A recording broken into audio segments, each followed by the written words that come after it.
सनातन धर्म ही मानव धर्म है। सनातन धर्म रहेगा तो मानव धर्म रहेगा, मानवता रहेगी, इस सृष्टि रहेगी। और मैं अभिनंदन करूंगा उन पूज्य संतों का जिन्होंने मौनी अमावस्या के अवसर पर पूरे धैर्य के साथ, एक चुनौती हम सबके सामने आई। कुछ पुण्यात्मा उस एक हादसे के शिकार हो गए थे, लेकिन उन स्थितियों में एक अभिभावक के रूप में, जैसे परिवार के ऊपर कोई विपत्ति आती है तो परिवार का अभिभावक धैर्य नहीं खोता, पूरी हिम्मत के साथ खड़े होकर के उस चुनौती का सामना करते हुए उससे उभारने का कार्य करता है। और आपने देखा होगा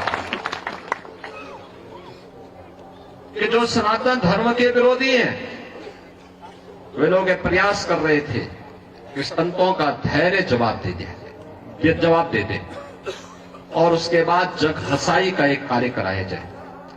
लेकिन मैं अभिनंदन करूंगा पूज्य तुलसी पीठाधीश्वर जी का भी, पूज्य जोना पीठाधीश्वर जी का भी, अपने सभी 13 के 13 अखाड़ों का भी, पूज्य फूलडोल दास जी महाराज वृंदावन धाम से हमारे पास आए हैं, अत्यंत वरिष्ठ संत हैं। इन सभी पूज्य संतों का जिन्होंने उन स्थितियों में पूरे महाकुंभ के आयोजन को अपना आयोजन मान करके पूरे धैर्य के साथ परिस्थितियों का सामना करते हुए पुण्य आत्माओं के प्रति विनम्र श्रद्धांजलि भी की और मां गंगा के प्रति, महाकुंभ के प्रति अपने दायित्वों का निर्वहन करने के लिए भी अपने उत्तरदायित्वों का पूरी श्रद्धा, पूरी निष्ठा के साथ निर्वहन करते हुए इस आयोजन को सकुशल आगे बढ़ाए।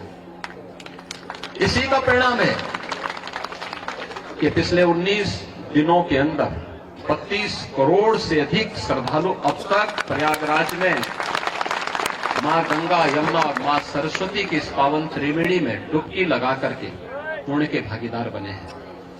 जो यहां से जा रहा है, यहां की परंपरा के बारे में, यहां की गाथा के बारे में, यहां की व्यवस्था के बारे में गुणगान कर रहा है।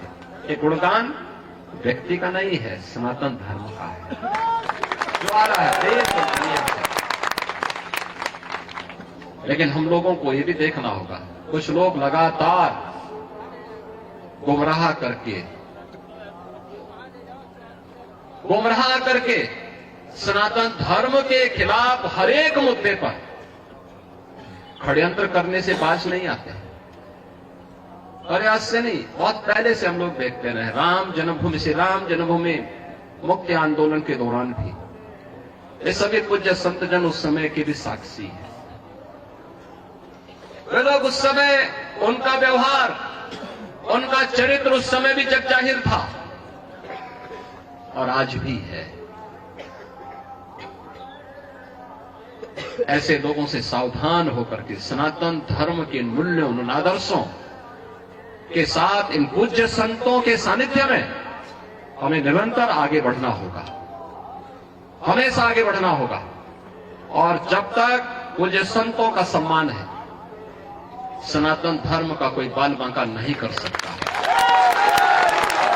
और सनातन धर्म है तो दुनिया के अंदर जीव सृष्टि बनी रहेगी। ये सनातन धर्म की मजबूती पर निर्भर करेगा। और इसलिए हम सबका प्रयास होना चाहिए कि जहां भी जिस स्तर पर हो सके, सभी पूज्य संतजन कर रहे हैं, हमें समय के अनुरूप उस प्रकार की रणनीति के साथ जोड़कर के आगे बढ़ना होगा।